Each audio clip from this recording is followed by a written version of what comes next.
মনে রাখবেন এই মৃত আত্মাগুলো কিন্তু ঘুরে বেড়াচ্ছে। সুদীপ বলছিল 1000 টাকা গ্যাসের দাম, কোথায়? ওটা তো ছোট, ওটা বেবি। ইন্ডিয়ান গ্যাসের দামটা কত হয়েছে? 2100 টাকা। এত মিথ্যে কথা বলে এই লোকটা না। আর বিজেপি পার্টি রোজ কাগজে অ্যাড দিচ্ছে, এই করেছি, ওই করেছি, তাই করেছি। আমি বলি তুমি ছাই করেছো।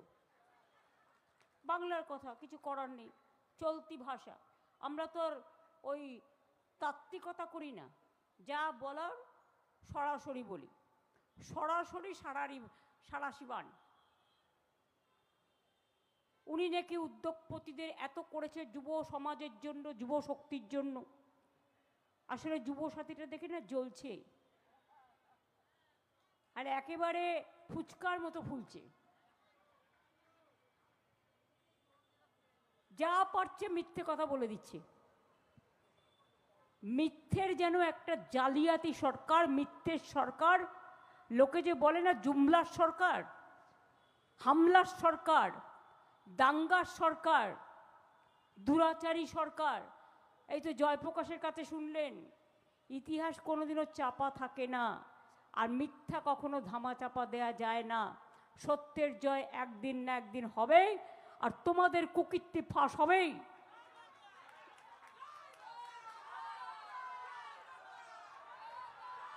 কুকীর্তির তো অভিধান বানিয়ে দিয়েছ, কুকীর্তির অভিধান। সুদীপ বলছিল 1000 টাকা গ্যাসের দাম, কোথায়? ওটা তো ছোট, ওটা বেবি। ইন্ডিয়ান গ্যাসের দামটা কত হয়েছে? 2100 টাকা। তাছাড়াও কি বলছে, 21 দিন আগে আপনাকে অর্ডার দিতে হবে। তো আপনার যদি গ্যাসটা ফুরিয়ে যায় আজকে, কালকে আপনি কি করবেন? ঘটি বাটি চাটা দেবেন না? বিকশিত ভারত প্রস্ফুটিত নেতাকে সানন্দে আনন্দে ভোজন করাবেন, কোনটা করাবেন? আমরা বলি চাচা আপন প্রাণ বাঁচা। এগুলো বাংলায় টিপিক্যাল টাইপ অফ শব্দ আছে, প্রবাদ আছে। এটা প্রবাদের কথা। মানুষ যদি গ্যাস না পায়, 500 টাকা ক্যাশ দিয়ে আপনি কি করবেন? অসীমা আমাকে বলছিল প্রত্যেকটা জেলায়, ওদের হুগলি জেলাতেও যত খালি বাড়ি আছে সব ভাড়া নিয়ে বসে আছে এখন থেকে বিজেপির এমপিরা, মিনিস্টাররা, এবং তারা গিয়ে গিয়ে বাড়ি বাড়ি টাকা দিচ্ছে। এবং এই যে রাজ্যপালকে হঠাৎ করে সরিয়ে দিল না, এর মধ্যেও অনেক কাহানি আছে। ডাল মে তো কুছ কালা হ্যায়, এবং আমি সেটা উদ্ধার করবই। লোকভবনটা এখন বিজেপি ভবন হবে, ওখান থেকে টাকা আমদানি রপ্তানি হবে। তাই আপনাকে ইলেকশনের 1 মাস আগে সব চেঞ্জ করে দিতে হলো। বেচারা ভ্যানিশ কুমার, তার জন্য আমার খারাপ লাগে। আমি কোনো চেয়ারকে অপমান করছি না, ভ্যানিশ কথাটা আমরা ইউজ করি কারণ কালো লোকেদের ওয়াশিং মেশিনে ভ্যানিশ করে দিয়ে হোয়াইট করে দেওয়া হয়, আমি সেই জন্য ইউজ করছি। Strong vanishing powder. আজকেও আমি শুনলাম অফিসারদের মিটিং করে বহু থ্রেট করা হয়েছে। শুধু এখন অ্যাকশন নেবে তা নয়, যদি ওনার কথা না শোনে। মানে ভ্যানিশিং পাউডার, মে মাসের পরেও নাকি উনি অ্যাকশন নেবেন। আমি বলি সাহস থাকা ভালো, কিন্তু দুঃসাহস থাকা ভালো না। মনে রাখবেন, মে মাসের পরে আপনি থাকবেন তো আপনার চেয়ারে, আগে সেটা ঠিক করুন, তারপরে বাংলার অফিসারদের থ্রেট করবেন, বাংলার মানুষকে থ্রেট করবেন। যে বিএলওরা, যে ইয়ারোরা, যে ডিওরা রাত দিন পরিশ্রম করে মারাও গেছেন অনেকে, এই চাপ সহ্য করতে না পেরে এসআইআরে একটা নোটিশ, একটা মৃত্যু, 190 জনের ওপর লোক মারা গেছে। কোথায়? আপনার মুখ দিয়ে একটা বাক্যও সরেনি। মনে রাখবেন, এই মৃত আত্মাগুলো কিন্তু ঘুরে বেড়াচ্ছে, এর জবাব আপনি নিজের মধ্যে দিয়ে পাবেন। অন্যায় কখনো কাউকে ছাড়ে না, পরিষ্কার কথা। তাই বলি, ভয় টয় দেখিয়ে লাভ নেই। অনেক প্ল্যান করছেন, ইভিএম মেশিন কারচুপি করবেন, ভোটের আগেই ভোট কেটে অধিকার কেড়ে নিয়ে। কোথায় ছিল লজিস্টিক্যাল ডিসক্রিপেন্সি? কই বিহারে তো হয়নি, তাহলে বাংলায় কেন? বলুন, আমার কোয়েশ্চেন, হোয়াই? আপনি এআই দিয়ে নামের টাইটেল ভুল করেছেন, আপনি শিফটিং অ্যাড্রেসে টাইটেল ভুল করেছেন। মেয়েরা তো শ্বশুরবাড়ি যায় বিয়ে হলে, সে যেতেও পারে নাও যেতে পারে, যে যায় তার অ্যাড্রেস চেঞ্জ হয়েছে। অনেকে নতুন ফ্ল্যাটে যায়, একটা বাসা থেকে আর একটা বাসা বদল করে, তার জন্য তাদের কি দোষ? আপনি এআই দিয়ে কেটেছেন, আপনার মাথা ওই এআই গিয়ে একদিন না আপনার ব্রেনটাকে খাবে।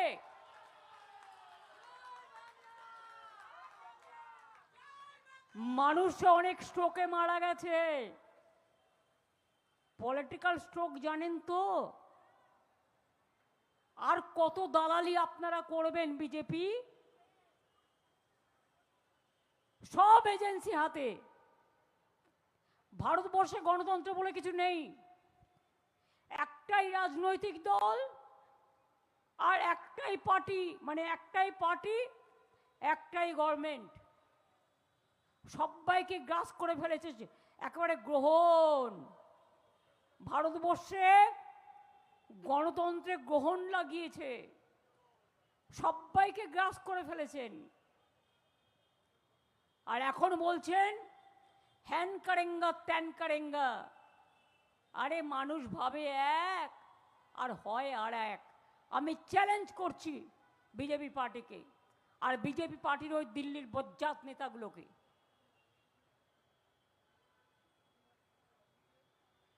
গুন্ডা নেতাগুলোকে, দাঙ্গাকারী নেতাগুলোকে, এজেন্সি দিয়ে গণতন্ত্রের লড়াই করবার সাহস নেই, কারণ আপনার বুথে এজেন্ট নেই। আপনি এজেন্সি দিয়ে এখানে এসেছিলেন কাগজ বিলি করতে কেন? আমার ভাবছেন তৃণমূল কংগ্রেসের লোকেরা বা সাধারণ মানুষ আপনাদের মিটিংয়ে যাবে? কিনতে এসেছিলেন, হাতে নাতে তো ধরা পড়েছেন। এদের প্ল্যান 1 হচ্ছে ভোটার কাটা, প্ল্যান 2 হচ্ছে ভোট পর্যন্ত কাটবে, প্ল্যান 2 হচ্ছে ইভিএম মেশিন কারচুপি। আমি অলরেডি খবর পেয়েছি এবং তার প্রিকশনও আমরা নেব, খুব সিরিয়াসলি দেখতে হবে। নাম্বার 3, ভোটগুলো যখন দেখবেন কাউন্টিংয়ে বেরোবে, আমি আগে থেকে বলে দিই, সতর্ক করে দিই, বিজেপির সিটগুলো আগে দেখাবে, আমাদেরটা পরে দেখাবে, যাতে মানুষের কাছে ভুল বার্তা যায় আর অফিসারদের ম্যানেজ করতে পারে, ম্যানিপুলেট করতে পারে, যাতে তারা ভয় পায়। আর গদি মিডিয়া তো আছেই, পেছনে গদি নাই কিন্তু মালিক গদি। সাংবাদিকদের কোনো দোষ নেই, আমি সাংবাদিকদের চিরকাল বলি ওদের কোনো দোষ নেই, ওদের কোনো দোষ নেই, ওদের যা করতে বলে ওরা চাকরি করে তাই করে, মালিকের অর্ডার মানে।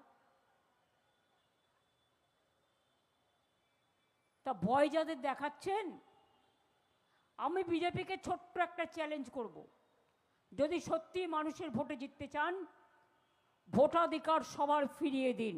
অনলি 1 পয়েন্ট, আমরা আর কিচ্ছু চাই না, আমরা একটাই পয়েন্টে লড়ছি, সেটা হচ্ছে যাদের ভোটাধিকার কেড়ে নিয়েছেন তারা ভেরি মাচ ইন্ডিয়ান সিটিজেন, তাদের ভোটাধিকার ফিরিয়ে দিন।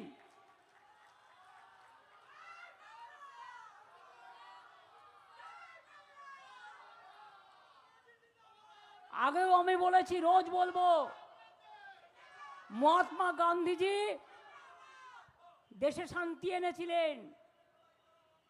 মহাত্মা গান্ধীজিকে খুন করার জন্য 3টে বুলেট ফায়ার করেছিল, আর আজকে গণতন্ত্রকে ফায়ার করার জন্য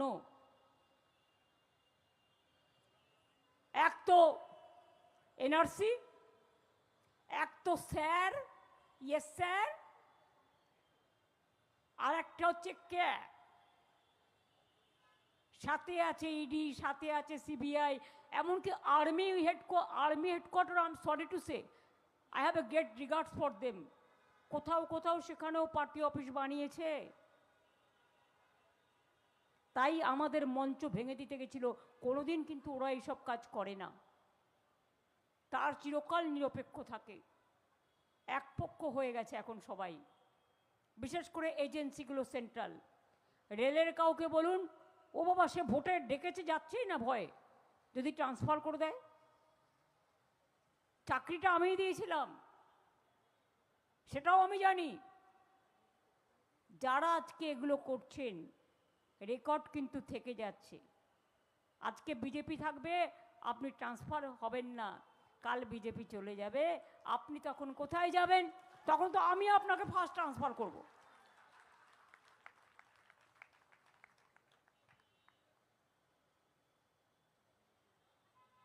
কার নাম বাদ আছে?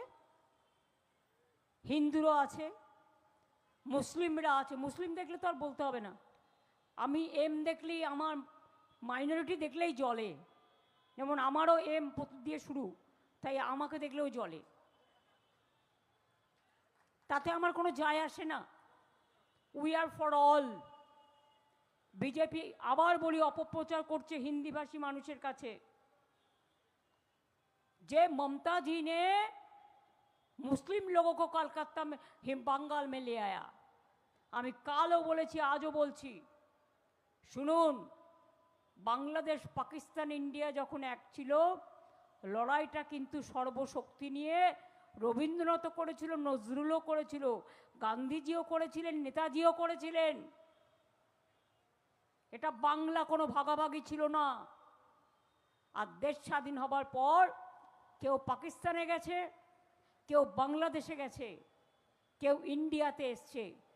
যারা ইন্ডিয়ায় এসছে তাদের ইন্ডিয়ান বলা হয়, যারা বাংলাদেশে গেছে তাদের বাংলাদেশি বলা হয়, যারা গেছে তাদের পাকিস্তানি বলা হয়।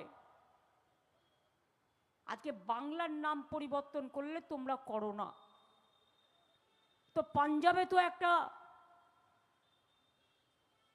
পাকিস্তানেও তো একটা পাঞ্জাবের নামে স্টেট আছে, হায়দ্রাবাদ নামে আছে। আমরা তো বাংলাদেশ বলিনি, বাংলা রাজ্য। অন্য দেশের নাম আমি নেব কেন? বাংলা দেখলেই যত কুটকাচালি, বাংলাকে বদনাম করা। নাম বলছি না, একজন তো দর্শন করতে গিয়ে ফ্রাঁস করে ফসকে গেছে, তার মানে দর্শন করতে হেলাও হচ্ছে না, মায়ের আশীর্বাদ থেকে বঞ্চিত। কারণ মাও খুশি নয়, জনগণকে বাদ দিলে কেউ খুশি হয় না, কেউ ছাড়বে না। কাজেই হামলা করে, ভয় দেখিয়ে, ভোটার নাম কেটে যদি মনে করেন আপনি ক্ষমতার অপব্যবহার করবেন, তাহলে জেনে রাখুন এই বিজেপি তো যাবেই, আজ নয় কাল দিল্লি থেকে। তখন আপনাকে যেখানে পাবো নিয়ে এসে মানুষের কাছে ফেলবো, মানুষ আপনাকে কৈফিয়ত চাইবে, আপনাকে কৈফিয়ত দিতে হবে। এত মানুষের পরিবার মারা গেছে, শুধু আমার পরিবার ভালো থাকবে দুধ ভাতে, আর অন্য মানুষের অধিকার কাটবো আমি পাতে, তা হবে না। সব মানুষের পরিবার ভালো থাকলে তবেই মনে রাখবেন সবাই ভালো থাকবে। আর সব মানুষের পরিবারকে বাদ দিয়ে শুধু নিজের পরিবার যেন থাকে দুধ ভাতে, হবে না, এটা হবে না। জোর করে হারাবার চেষ্টা করছেন, ভোটের আগেই ভোট। কেন ইলেকশন কমিশনের কথাই আছে না, election is the celebration of democracy. তাহলে আজকে কেন election have become the victimization of discrepancy? বিহারের আইন এক আর বাংলার আইন এক। আর কিছু লোককে আমি বলি, বাপরে এত লোভী, আপনাকে ওখানে পাঠাবো, হ্যাঁ স্যার, আপনাকে ওখানে পাঠাবো, হ্যাঁ স্যার, আমাদের কাজটা করে দিন, তা নাহলে ইডি লাগাবো, সিবিআই লাগাবো, ইনকাম ট্যাক্স লাগাবো, ইলেকশনের সময় কিছু টাকা দেবো। আরে টাকা দেবে, টাকা তো আপনার টাকা, আপনার থেকে আপনাকে দিচ্ছে, টাকা নিলেই কি ভোট দিতে হবে নাকি? ভোট তো দেবেন না, টাকা নেবেন কি নেবেন না আপনার সিদ্ধান্ত। একটা গরিব মানুষ 500 টাকা হাতে পেয়ে ভাবে আজকের দিনটা চলে যাবে, কিন্তু তাকে 365 দিন ভাবতে হবে যে এটার ফলটা কি হতে পারে। আর মনে রাখবেন, ওদের সাথে আছে ইডি, ওদের সাথে আছে সিবিআই, ওদের সাথে আছে ইনকাম ট্যাক্স, ওদের সাথে আছে সিআইএসএফ, ওদের সাথে আছে বিএসএফ, ওদের সাথে আছে এসএসবি, ওদের সাথে সব এজেন্সি ভাইরা আছে। কিন্তু যতই এজেন্সি থাকুক, আমরা বলি যতই দেখাও ইডি সিবিআই, 26-এর ভোটে করবে বাই বাই।